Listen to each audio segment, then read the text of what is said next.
DSP Nalini ఈ పేరు తెలంగాణ ప్రజలకు గుర్తుండే ఉంటుంది.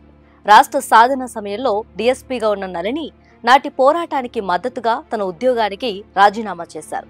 తొలిసారి ఆమోదం పొందకపోవడంతో రెండోసారి ఆమె రాజీనామా చేసి రాష్ట్ర సాధనకు కృషి చేశారు.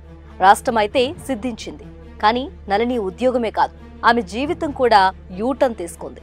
ప్రత్యేక రాష్ట్రం సిద్ధించాక ఆనాటి ప్రభుత్వం నళినిని పట్టించుకోలేదు. ఇక ఆ తర్వాత కొలువుదీరిన కాంగ్రెస్ ప్రభుత్వంలో సీఎం రేవంత్ రెడ్డిని ఆమె కలుసుకుంది, కానీ ఆ తర్వాత మళ్లీ ఎప్పుడూ ప్రస్తావన రాలేదు. అయితే తాజాగా రాష్ట్ర ప్రజలను ఉద్దేశించి ఫేస్బుక్ ద్వారా ఆదివారం నళిని పంచుకున్న ఒక బహిరంగ లేఖ చర్చనీయాంశమైంది.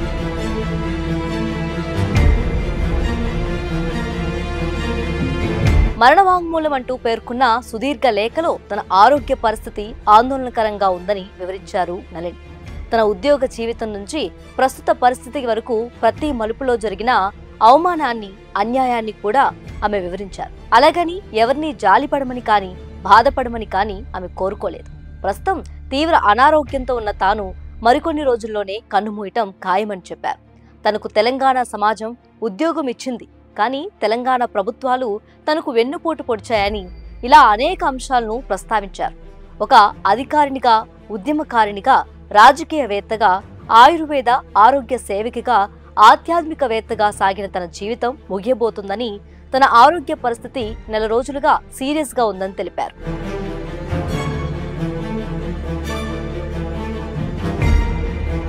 ఎనిమిదేళ్ల క్రితం సోకిన రుమటాయిడ్ ఆర్థరైటిస్ అనే కీళ్ల జబ్బు 2 నెలలుగా ఫీవర్ వైరస్ వల్ల తీవ్ర స్థాయికి చేరిందన్నారు.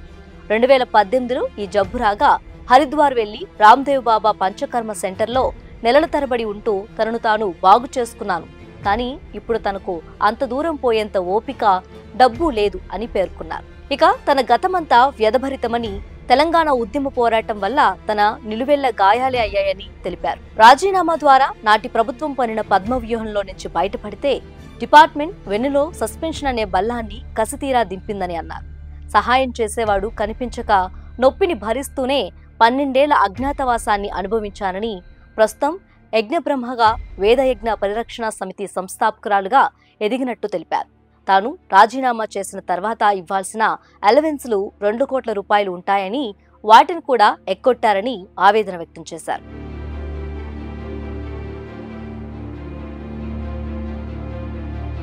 ఆరు నెలల తర్వాత తను వేసిన పిటిషన్ పొజిషన్ కనుక్కుంటే చెత్తబుట్ట పాలైందని తెలిసిందని, తన ఆఫీస్ కాపీని మళ్లీ స్కాన్ చేసి పంపినా స్పందన లేదన్నారు. ఇక తాను చనిపోయాక సస్పెండెడ్ ఆఫీసర్ అని రాయొద్దని, రిజైన్డ్ ఆఫీసర్ కవయిత్రి యజ్ఞబ్రహ్మ అని సంబోధించాలని మీడియా మిత్రులకు విజ్ఞప్తి చేశారు. తన శరీరానికి జరగాల్సిన అంతిమ సంస్కారం వైదికంగా జరగాలని కోరారు. బ్రతికుండగా తెలంగాణ పోరాట విషయంలో ఏ నాయకుడు తనను సన్మానించలేదని, చనిపోయాక అవార్డులు, రివార్డులు ఇవ్వటానికి బయలుదేరవద్దని కోరారు. బతికుండగా నన్ను పట్టించుకోని వారు రాజకీయ లబ్ధి కోసం నా పేరును వాడుకోవద్దని నళిని విన్నవించారు. ఇక తన పేరుతో ఉన్న ఒక్కగానొక్క ఇంటి స్థలాన్ని రాసినట్టు వివరించారు.